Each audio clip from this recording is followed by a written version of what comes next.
Salut les gars, j'espère que ça va bien chez vous. Nous allons aujourd'hui développer un thème de manière simple, d'en parler juste de la trahison. Nous savons un peu que nos relations avec les autres par moments est minée en majeure partie par une forme de déloyauté qui n'est rien d'autre que la trahison. Pourquoi je m'exprime dans ce sens où je vais parler de la trahison entre personnes, parce qu'il peut y avoir des trahisons entre nations, des trahisons entre d'autres entités, mais entre personnes physiques. Voilà, c'est-à-dire, je prends juste euh, un élément que nous vivons au quotidien. Nous avons pour habitude d'avoir quelques amis, voire des amis pour certains, et à ces amis, nous leur confions certaines choses. Nous leur confions par moments des choses intimes. Voilà. Et sans le savoir ou sans ne pas le dire, par moments, nous ne leur disons pas que la chose vraiment, vraiment secrète, la chose est vraiment, je peux dire, une chose qui nous tient à cœur. Non, parce que nous disons que en tant qu'un ami très proche ou très proche, un ami qui a un certain niveau d'intimité avec nous, il y a des choses que nous disons entre nous qu'il ne pourra pas dire, qu'il ne pourra pas dévoiler, qu'il ne pourra pas partager avec les autres comme si c'était rien d'intéressant. Mais à notre grande surprise, nous constatons vraiment le contraire, c'est-à-dire le contraire, je peux le dire ainsi, le contraire de ce que nous avons pensé. C'est-à-dire nous rendons compte que ce que nous avons dit comme confidence, sans pour autant dire que c'est une confidence, cette confidence a pris une certaine ampleur, que ce soit professionnellement, c'est-à-dire dans le domaine professionnel, elle s'est répandue, ou dans le domaine, je pourrais dire, dans l'aspect du côté, nous sommes dans la cité, ou voilà, nous sommes dans la ville, dans le quartier, dans la commune. La confidence s'est répandue aussi. L'horreur vient, l'horreur vient du confident ou de celui qui est allé se confier. Personnellement, je parle de la base où l'horreur peut venir des deux côtés. Vous allez certainement me demander pourquoi l'horreur va venir des deux côtés, n'est-ce pas? Voilà. D'abord, on va essayer de manière littérale donner une définition de la trahison. La trahison, c'est un manque de loyauté, ou du moins c'est une déloyauté envers une nation, un pays, une personne morale ou une personne physique. C'est une déloyauté qui se manifeste envers ces différents éléments que je viens de citer. C'est un peu le fait de pouvoir désacraliser ou désacraliser dans un autre sens, c'est un peu, je peux parler de la désacralisation de certaines choses au vu de, de la personne, de l'entité, de l'entreprise, la désacralisation. Pourquoi je fais ressortir cet élément de désacralisation? Parce que lorsqu'on te confie quelque chose qui touche au secret, sans t'en rendre compte, il a aussi une portion ou une partie sacrée, on dit une partie sacrée pour la personne qui te dit. La personne donne de la valeur à ce que la personne te dit parce que pour elle, c'est quelque chose qui doit pas être connu. C'est quelque chose qui a de la valeur, même si la chose est négative ou semble être positive, mais elle a de la valeur pour la personne. Donc, c'est aussi bafouer le fait de bafouer les choses sacrées au détriment de la négligence, ça peut être une négligence ou au détriment d'un manque de continence, c'est-à-dire des personnes qui n'arrivent pas à se contenir. Lorsqu'ils sont dans un groupe, on évoque des sujets qui sont par moments liés à ce que tu leur as dit. Paf, ils commencent à dire, oui, tu sais que telle personne, là, Patrick m'a dit telle chose, voilà, voilà, lui-même Patrick, c'est un voleur, hein, c'est vraiment un voleur. Voilà. Parce que pour toi, c'est quelque chose de secret, c'est quelque chose, c'est ton passé, c'est un peu ta vie privée. Tu lui as dit parce que tu lui as donné une certaine importance dans ta vie, ou votre relation, votre amitié pour toi était tellement importante que tu t'es dit, à lui, je peux partager telle ou telle chose. Je ne sais pas si vous me comprenez. Donc, dès cet instant, tu es en même de pouvoir lui confier plusieurs choses dans le temps parce que tu dis, c'est quelqu'un que j'ai pu traîner avec pour 1 an, 2 ans, 3 ans.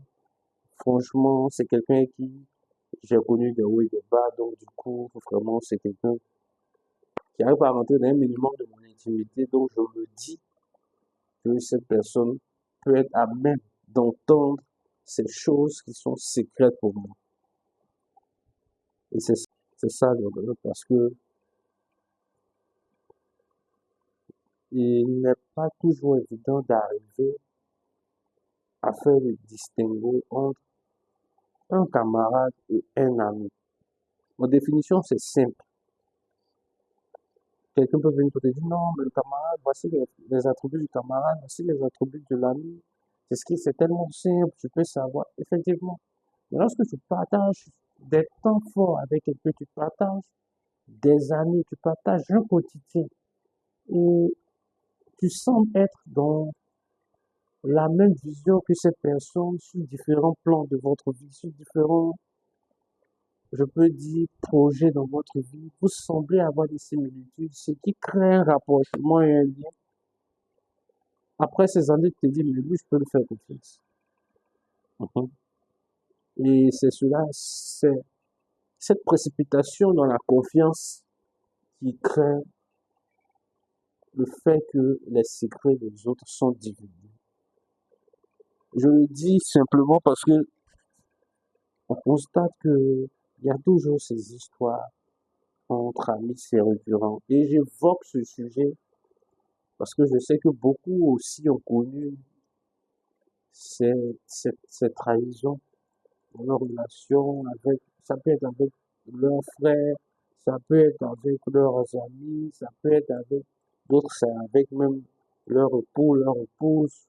Voilà, des fiancés, leurs fiancés, peu importe. Mais c'est avec ces personnes à qui ils tenaient, à qui ils avaient donné de l'importance. Je ne sais pas si vous me comprenez. Ce sont à ces personnes qu'ils avaient donné ces choses sacrées, secrètes pour eux. Et c'est dommage de constater que ces choses ont été banalisées, désacralisées, ont été divulguées par une personne, mais à un grand nombre de personnes, sans état d'âme et sans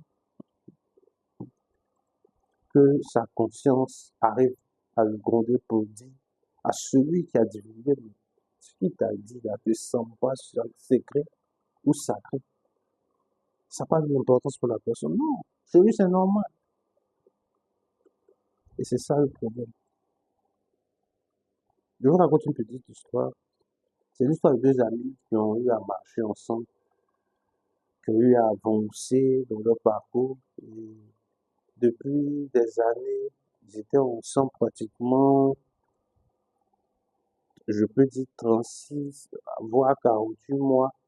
Cet intervalle, ils ont marché ensemble, pardon, jour pour jour, ils étaient ensemble parce qu'ils ont partagé les mêmes défis du chômage, les mêmes défis, je pourrais dire, de manque de finances. Ils ont partagé jusqu'à ce qu'ils aient eu chacun une entrée, ou du moins, quand je dis une entrée d'opportunité dans leur vie.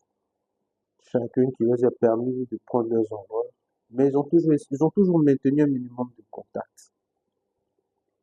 Et il s'est avéré que l'un d'eux est parti divulguer ses secrets à ses parents. C'est-à-dire qu'on parle, oh, oui, mon ami qui vient, oui, voilà, vous le voyez, non? Ah, lui, là, ah, c'était quelqu'un, ah, ah, il volait dans les assiettes, il faisait ceci, il faisait cela, ouais. Je ne sais pas si vous comprenez. Divulgue l'information qui semble être, ou pas qui semble, mais l'information qui est secrète, qui est sacrée pour son ami, à sa famille, sachant que son ami est connu par sa famille. Et son ami a l'habitude de venir même dans sa famille. Quelle est l'image qu'il donne de son ami? Quelle est la considération qu'il est en train de dire au membre de sa famille d'avoir envers celui qu'il appelle son ami? Parce que sa famille ne va pas voir ça d'un bon œil. Sa famille peut même dire que c'est préférable d'arrêter de marcher avec lui. Et au moindre petit souci, dit que c'est une mauvaise fréquentation parce qu'il y a eu un petit souci ou un petit problème. Pourquoi? Parce qu'il y a des choses qui ne devaient pas être dites, qui ont été dites. Et c'est ça le problème. Et je vous assure que cette histoire, elle est bien vraie. Ces deux amis ont pris un coup dans leur amitié parce que l'autre s'est senti trahi. Parce que tu as raconté non seulement à ta famille, mais tu as raconté aux amis que vous avez en commun. Et tenez-vous bien, il a le toupet de dire, mais que il dit qu'on lorsque on lui demande, mais est-ce que ça là, c'est quelque chose qu'on cache? Mais si ça, ce sont des trucs qui sont passés, c'est pas à toi de juger si c'est quelque chose qu'on cache ou on cache pas. C'est pas à toi de juger si c'est quelque chose qu'on doit dire aux autres ou pas. Quelqu'un t'a fait une confidence sur sa vie, sur son passé, parce qu'il t'a pris pendant ces années de marche ensemble comme au-delà d'un ami, d'un frère. Et tu as banalisé du revers de la main la considération qu'il t'a donnée par ton attitude à divulguer les informations qui sont secrètes à ton ami, sous le prétexte que est-ce que ça, ce sont des choses secrètes, des choses, ça fait 5 ans, 6 ans, 7 ans. Il ne t'a pas demandé les années, combien d'années ça fait. Il ne t'a pas demandé ton opinion. Il t'a juste demandé de bien conserver ce qu'il te dit, de bien écouter ses paroles parce qu'il cherche une oreille attentive vers qui parler. De même, si tu savais que tu ne pouvais pas tenir, à leur repousser ton ami, lui dit, je ne suis pas à même de t'écouter parce que ce que tu vas me dire peut être divulgué parce que j'ai un problème avec ma langue. Et ça, c'est lorsque vraiment la personne est dotée d'une grande humilité, reconnaît ses faiblesses et dit ça, je ne peux pas faire parce que je suis faible. Mais ça, c'est rare, rare et très rare. Si je vous dis aujourd'hui que ces deux amis, ou je ne veux pas dire des anciens amis parce que bon, ils se voient ensemble, mais n'arrive plus à échanger comme avant parce que la confiance était fracturée. Et celui qui a divulgué aujourd'hui, jusqu'à aujourd'hui que je vous parle, il ne veut pas reconnaître. Lorsqu'on lui dit, il dit non. Mais c'est lui qui a pris ça pour faire une affaire d'État. Que c'est ce que ça, c'est une affaire d'État. J'ai compris que son ami qui lui a fait la confidence ne le connaissait pas profondément. Ou a fait, ou lui-même s'est voilé la face. Il s'est, il s'est convaincu sur le fait que son ami soit quelqu'un de confidentiel, ou du moins quelqu'un de confident. quelqu'un qui peut tenir la confidentialité. Il s'est fait un leurre, il s'est convaincu lui-même. Parce qu'il y a toujours des signaux qui nous interpellent d'une manière ou d'une autre. Mais aujourd'hui, cela a eu à fracturer l'amitié qui était pourtant solide.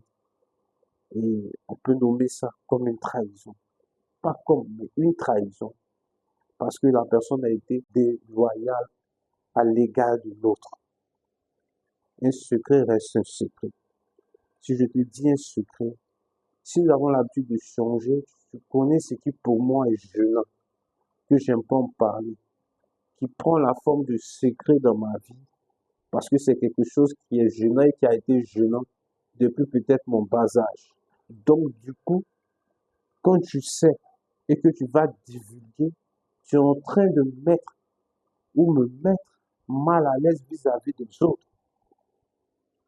Donc, c'est clair que moi, de mon côté, je vais commencer à comprendre que la, la vision que j'avais de toi est une vision erronée. La perception que j'avais vers toi est une perception très erronée. Donc, du coup, je vais commencer à me remettre en cause. Je disais tantôt que la faute est partagée. Parce que lorsqu'on marche avec quelqu'un, il faut connaître la personne avec qui on marche. C'est la moindre des choses. Lorsqu'on veut partir loin, on ménage sa monture. Avant de dire à quelqu'un, je veux te confier une dimension d'information secrète et sacrée pour moi, faut être sûr que celui à qui tu dis est véritablement un ami et non un ami circonstanciel. Je parle d'amis circonstanciels, des amis qui sont présents par rapport à une situation. On est dans la galère, excusez-moi, on est dans la galère ensemble. Donc, du coup, on devient amis parce qu'on partage quelque chose, la galère. Donc, dès que un sort de la galère, il ne devient plus ton ami. Mais en fait, c'est là que tu te rends compte que c'était un ami de circonstance. Il faut arriver, à distinguer ces éléments dans nos relations. Je le disais tantôt, avant de faire cette vidéo, je me dis, l'objectif que j'ai à faire cette vidéo, c'est de partager, d'interpeller, de permettre aux personnes qui regarderont d'être des personnes avisées dans leur parcours.